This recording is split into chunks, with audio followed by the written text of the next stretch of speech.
جب کبھی ہمت ہارنے لگو تو بس دل کو اتنا سمجھانا کہ جو ہو رہا ہے اس میں اللہ کی رضا ہے، اور جو ہوگا اس میں بھی اللہ کی رضا ہوگی۔ پتہ ہے ہم بے سکون تب ہوتے ہیں جب ہم اللہ پہ اس طرح سے یقین نہیں رکھتے جیسے رکھنا چاہیے۔ پھر ہمارا دل بے چین رہتا ہے اور ہر چیز بے معنی اور اداس سی لگتی ہے۔ اس لیے ایک لمبی سانس لو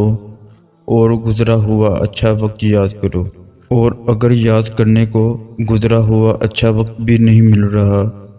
تو آنکھیں بند کر کے ایک دفعہ ان تمام مرحلے پر نظر دوڑاؤ جن پر اللہ نے تمہیں تمہارے کہنے سے پہلے ہی سنبھال لیا تھا۔ اس کی نعمتیں یاد کرو، اس کی حکمتیں یاد کرو، اس کی طاقتیں یاد کرو، رات کا دن میں اور دن کا رات کو بدلنا یاد کرو، اور آخر میں اس کا وعدہ یاد کرو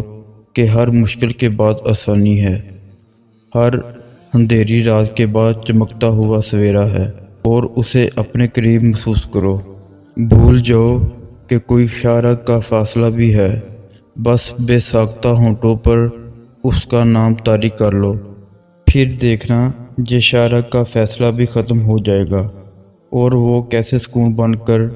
تم میں سما جائے گا۔